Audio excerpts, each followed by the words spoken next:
AudioJungle. Assalamualaikum warahmatullahi wabarakatuh. Salam sejahtera untuk kita semua. Kembali lagi bertemu dengan saya.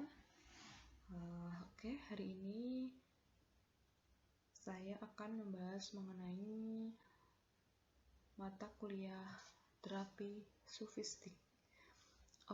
Sebelum masuk pada inti mata kuliah ini, saya akan menjelaskan sedikit apa itu mengenai terapi sufistik dan bagaimana kira-kira tujuan dari mata kuliah ini.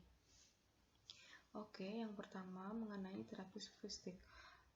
Jadi mata kuliah terapi sufistik ini merupakan jenis mata kuliah yang di dalamnya itu terdapat aspek praktikum, sehingga metode-metode pembelajaran juga akan menyesuaikan dengan jenis pendekatan dalam pembelajaran. Tidak mau menerima ajaran Nabi, yaitu ajaran tentang ketauhidan bagaimana kaitannya dengan mata kuliah ini? Orang yang berada dalam kondisi hati seperti ini, ia akan menampilkan perilaku-perilaku yang jauh dari ajaran agama. Begitu salah satunya, misalnya berperilaku dolim, semena-mena terhadap orang lain, kemudian sering melakukan maksiat, bahkan melakukan perbuatan dosa besar. Naudzubillah ya.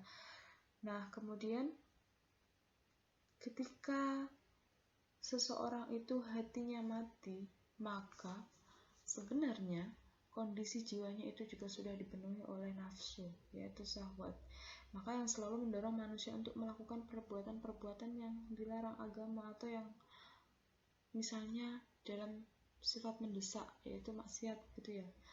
Atau dalam bahasa Arab sebenarnya kondisi jiwa ini juga sering diartikan sebagai nafsul amarah. Kalau tadi nafsul lawamah, nafsul mutmainnah, kalau qalbun mait itu masuknya ke nafsul amarah.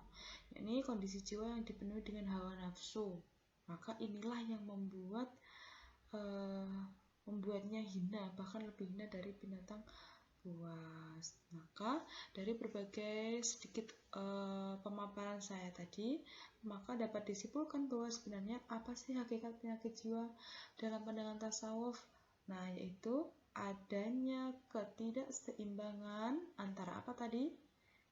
Antara dimensi jasad dan dimensi batin manusia.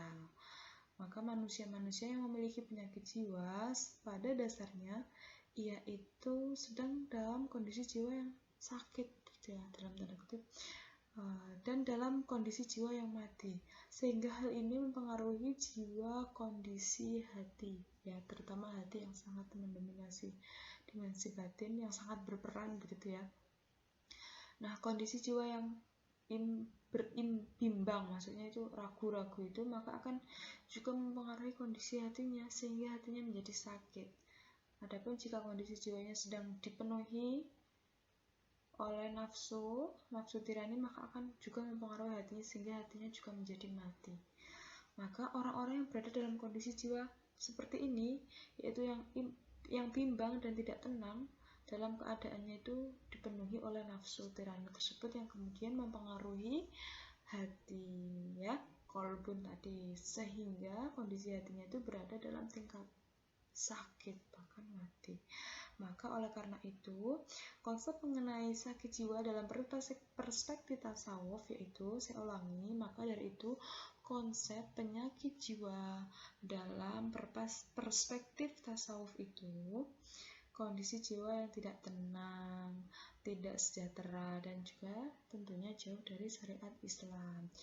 Kondisi jiwa yang sakit itu maka akan tercermin dalam kehidupan sehari-hari, seperti memiliki penyakit hati, memiliki karakter akhlak yang tidak terpuji, contohnya sombong, ria, iri, dusta, dan kikir.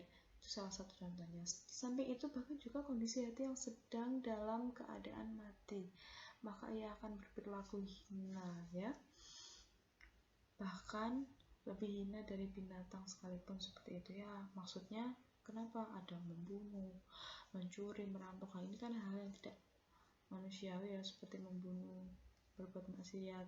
Tentunya sangat bertentangan dengan ajaran Rasulullah SAW dan tidak mempercayai adanya Tuhan. bahkan begitu ya, tidak mempercayai adanya Tuhan sebagai Sang Maha Pencipta.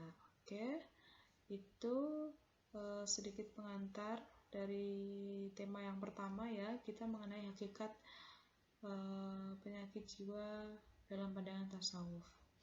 Semoga bermanfaat. Wassalamualaikum warahmatullahi wabarakatuh.